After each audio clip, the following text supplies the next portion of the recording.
कालाच्या अगणित पडद्याआड जिथे देवाचे निवासस्थान, यक्ष गंधर्वाचे गीत आणि अप्सरांची नृत्यशाळा वसली होती, तिथे जन्माला आल्या दोन अलौकिक कन्या, अमावस्या आणि पौर्णिमा. दोघींचा जन्म एकाच दिवशी, एकाच क्षणी झाला.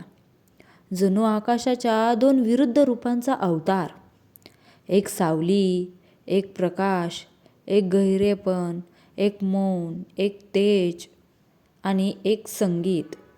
अशा या दोन बहिणी एकमेकींवर अत्यंत प्रेम, अनंत प्रेम होतं. एकमेकींच्या शेजारी नसल्या की दोघींचा श्वासही अडखळायला लागायचा. अमावस्या शांततेची देवी. अमावस्या जन्मताच कोमल, अंतर्मुख, विलक्षण शांत स्वभावाची. तिच्या नजरेत अंधार नव्हता, तर होता शांतीचा अंधकार. ती जिथे पाऊल ठेवायची तिथे वारा थांबून जायचा, समुद्राची लाट मंद व्हायची, काळोखही तिच्या उपस्थित मृदू वाटायचा. देव तिला म्हणायचे, अमावस्या, तू रात्रीला शांतता देतेस, दुःखी मनाला तू आधार देतेस. पौर्णिमा, तेजाची देवी.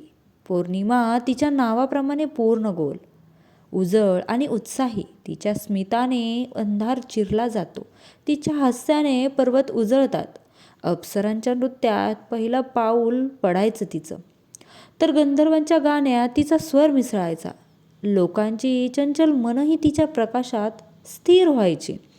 एके दिवशी ब्रह्मलोकात देवांची मोठी सभा भरली. पृथ्वीवर अंधार प्रकाशाचा समतोल ढासळू लागला होता. कधी खूप प्रकाश, कधी खूप अंधार. ब्रह्मदेव म्हणाले, जीवनाला समतोल हवा. मानवांना कधी शांतता हवी, कधी तेज हवं. हे काम फक्त या दोन बहिणी करू शकतात. अमावस्या आणि पौर्णिमा नम्रपणे पुढे आल्या. दोघींना पृथ्वीचे रक्षण करायचे काम दिले गेले. पण एक मोठं दुःख. देवांनी सांगितलं, तुम्ही दोघी पृथ्वीवर एकत्र येऊ शकत नाही. अमावस्या आली की प्रकाश नसेल, पौर्णिमा आली की अंधार नसेल. या शब्दांनी दोन्ही बहिणींच्या मनात दुःख पसरले. आजवर त्या एकमेकींच्या सावलीसारख्या होत्या, एकमेकींशिवाय कधीच नव्हत्या राहिल्या. अमावस्या दुःखी आवाजात म्हणाली, तुझ्याशिवाय माझं शांत मौनही असह्य होतं. पौर्णिमा म्हणाली, आणि तुझ्याशिवाय माझं तेज अपूर्ण आहे. देवांनी समजावलं, कर्तव्य हे नात्यापेक्षा मोठं नसतं. दोघींचा प्रवास सुरू झाला. पहिली पृथ्वीवर आली अमावस्या. रात्र शांत निस्तब्ध होती. पक्षी झोपले, झाडं झोपली, जग शांततेत लीन झालं. लोक म्हणाले, काहीतरी भासते, पण हे भीतीदायक नसून मनाला भिडणार आहे. दुसऱ्यांदा आली पौर्णिमा. चंद्र गोल, पूर्ण. घरांच्या अंगणात पांढरे प्रकाशकण, गावात उत्साह, नदीवर चंद्रकिरणांची सोनेरी नक्षी. लोक म्हणाले, ही रात्र देवासारखी उजळ आहे. पण दोघी बहिणी एकमेकींना भेटू शकत नव्हत्या. दिवसागणिक त्यांची तगमग वाढत होती.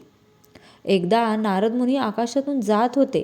त्यांनी दोघींचा अंतर्मनांचा संघर्ष समजला. त्यांनी उपाय सांगितला, तुम्ही दोघी एकमेकींना भेटू शकत नाही, पण समुद्राच्या भरती ओहोटीमध्ये तुमच्या भेटीची चाहूल राहील. त्या दिवसापासून समुद्र अमावस्येला शांत पण खोल होतो, तर पौर्णिमेला तेजाने उजळून ऊर्जेने ओसंडतो. अमावस्या आणि पौर्णिमा ठरवून बसल्या, आम्ही पूर्ण वेगळे राहणार नाही. एकीकडून दुसरीकडे येताना आमचं रूपांतर घडेल. अमावस्या मागे हटू लागली. तिचा अंधार कमी होऊ लागला. त्यातून पहिली चंद्रकोर जन्माला आली. लोक म्हणाले, ही शुक्ल पक्षाची सुरुवात आहे. पौर्णिमा येत गेली तसे चंद्र वाढत गेला. चतुर्थी, षष्ठी, अष्टमी चंद्र तेजस्वी होत गेला. मग पौर्णिमा आली, पूर्ण तेजात. परत ती मागे हटली, तेज कमी झाले. मग कृष्ण पक्ष सुरू झाला. चंद्र छोटा झाला, अंतराळात विलीन झाला आणि पुन्हा अमावस्या आली. हा चक्र कधीच थांबत नाही. याबाबत भक्तांचे अनुभव. लोकांना दोन्ही बहिणींचा आशीर्वाद वेगळ्या रूपात मिळू लागला. अमावस्या मन शांत करते, ध्यानाला स्थिरता देते, वाईट विचार दूर करते. देवपूजा शांतीसाठी केली जाते. पौर्णिमा मन प्रसन्न करते, ऊर्जा वाढवते, यश आणि शुभ फल देते. सण उत्सव उजळून जातात. दोन्ही बहिणी लोकांच्या जीवनात वेगवेगळे वरदान देतात. एका युद्धात असुरांनी चंद्रदेवाला कैद करण्याचा प्रयत्न केला. तेव्हा अमावस्या व पौर्णिमा दोघींना एकाच वेळी शक्ती द्यावी लागली. पहिल्यांदाच दोघी बहिणी पृथ्वीच्या जवळ आल्या होत्या. आकाशात काळोख आणि प्रकाश यांची प्रचंड धडक झाली. जग थरथरले. गंगा अस्वस्थ झाली. समुद्र उंचावला. देवांनी घाईघाईत दोघींना थांबवलं.